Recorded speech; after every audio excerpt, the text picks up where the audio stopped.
Call all y'all about Shiyama Show. I just want to bring out this information. I was thinking about the older story I heard when I was a little bit younger. Shalom to the elect to you, Akim, just listening to these videos, you Aqua. If you paying attention and getting edified for these videos. But I just want to go in on this topic because I was thinking about what's going on now in society with this virus that got spread around. With the CDC, they patent viruses that they create and put them out and test them out and do what the fuck they do. That's what these Edomites do. That's their tactics. And it's like the scriptures say, there's no new thing under the sun. One generation passeth away and another generation cometh. Now, back in this time, back in the 1700s, in this generation, this is a story of the siege of Fort Pitt, which actually took place in this region that I'm in right now. And I'm going to read a little bit on this. I was trying to look at the top because I ain't noticed this up at the top. Some of this stuff up here, whatever. But they try to twist out the story and say this stuff ain't happened, but you pull it up on Wikipedia, it gives you a breakdown of what went on. I'm just read this part right here, but if I can want to read on more about it, there you go. Here you go right here. Just type in Siege of Fort Pitt on Wikipedia. What it says. Siege of Fort Pitt took place in June and July 1763 in what is now the city of Pittsburgh, Pennsylvania, United States. The siege was part of Pontiac's War, an effort by Native Americans, which were the Gadites. It says to remove the British from the Ohio country. And what's the name of that? Let me see, make sure I pronounce it right.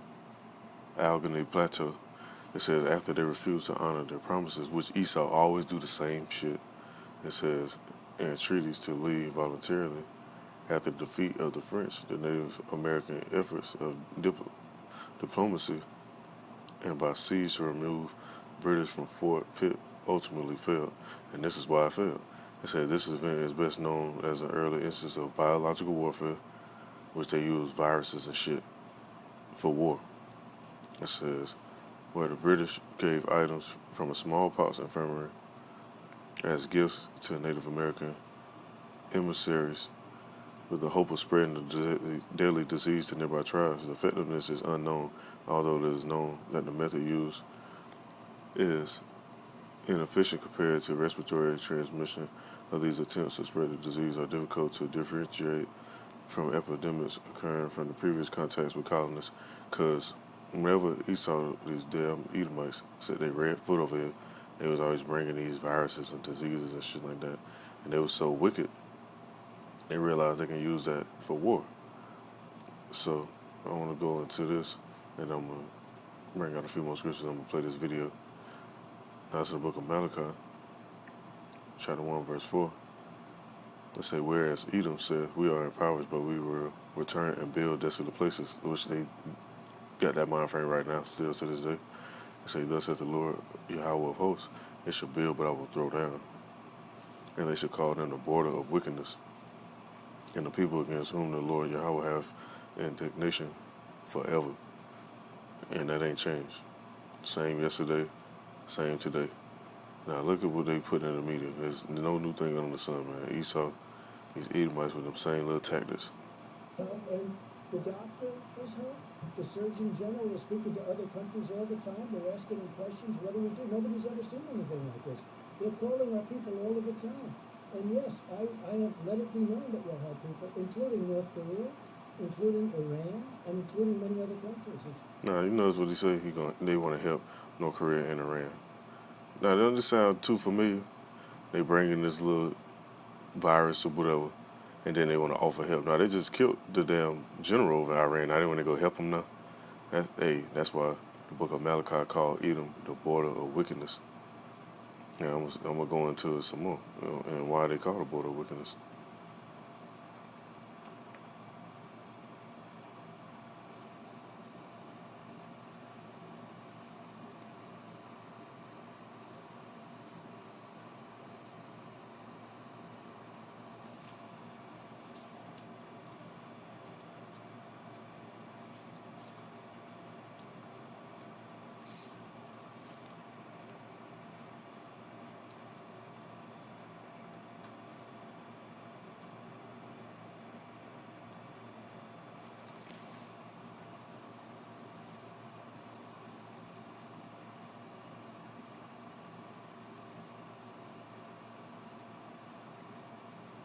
It's in the book of Habakkuk, chapter 2. I'm going to start at. Let me see where I'm starting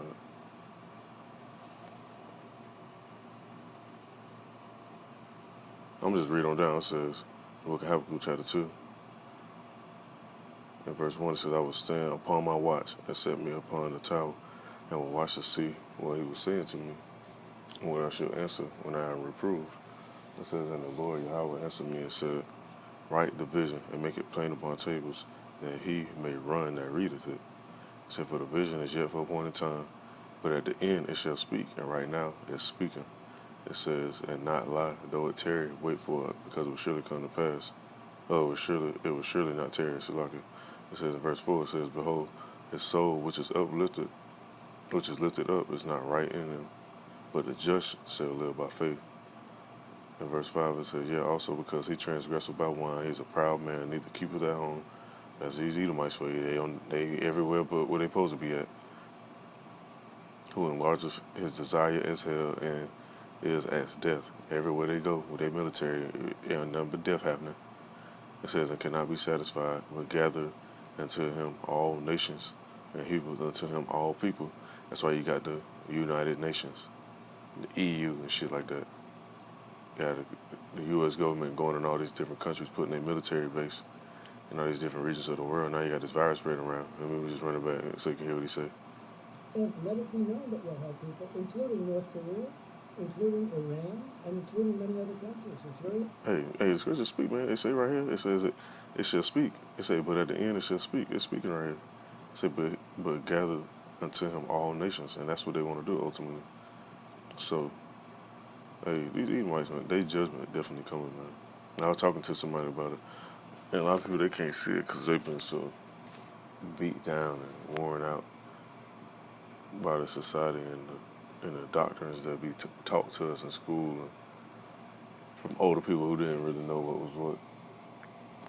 So they can't really see. These Edomites going out of power. They think we're going to build up a kingdom over here in Babylon. No, they ain't going down like that. Now, I'm going to read on some more, which I wasn't going to read this, but it just hit me, so I'm going to go ahead and go into it. It says, woe to the Chaldeans in verse 6. Still in Habakkuk chapter 2. It says, shall not all these take up a parable against him and a taunting proverb against him and say, woe to him that increaseth that which is not his. Who that sound like? It says, how long? And to him that layeth himself with thick clay, shall they not rise up suddenly? That shall bite thee, and await that shall vex thee, and thou shalt be for booties unto them, which is talking about spoil.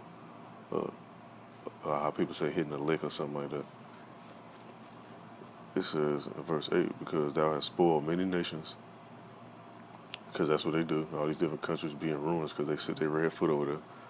It says, all the remnant of the people shall spoil thee because of men's blood and for the violence of the land of the city and of all that dwell therein. Woe to him that covereth an evil covetous to his house, that he may set his nest on high, that he may be delivered from the power of evil.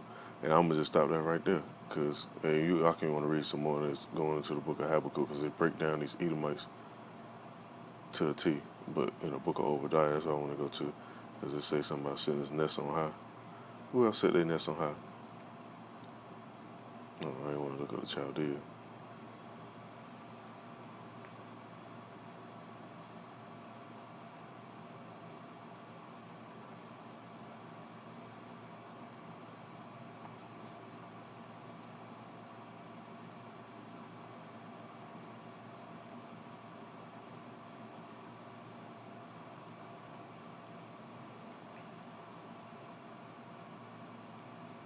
It's in the book of Obadiah in verse 2. It says, behold, I have made thee small among the heathen. Thou art greatly despised. And the Edomites really the minority. They always talking about somebody else a damn minority. They the real minority. Verse 3 says, the pride of thine heart hath deceived thee, thou that dwellest in the clefts of the rocks, whose habitation is high, that saith in his heart, who shall bring me down to the ground. That's why they was going up into space to the ISS, that space station, and sending the SpaceX up, and Elon Musk launching shit up, space hotels, whatever, all that different shit, them little satellites that they like to go up on and float around in. It says in verse 4, it says, thou though thou exalt thyself as the eagle, and thou and though thou set thy nest among the stars, thence will I bring thee down, says the Lord Yahweh. And verse 5 it says, if these came to thee as robbers by night, how art thou cut off? Would they have not stolen till they had enough? If the grape gatherers came to thee, would they not leave some grapes? And these ones, they ain't leaving no grapes. They taking the grapes, the stem, all that stuff. Verse 6 it says, how are the things of Esau searched out? How are his hidden things sought up? And how are they sought up and searched out? The Most High put the Spirit on certain men of research and look at all this different stuff.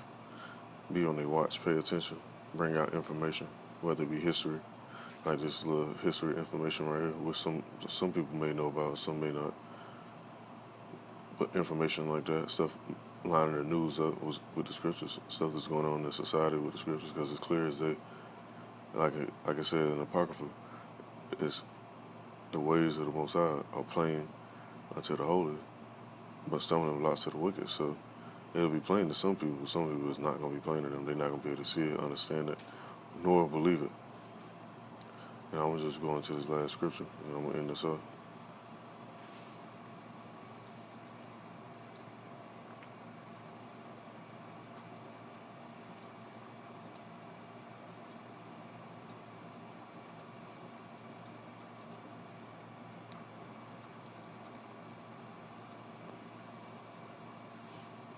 It's the book of Job, chapter 9, verse 24. It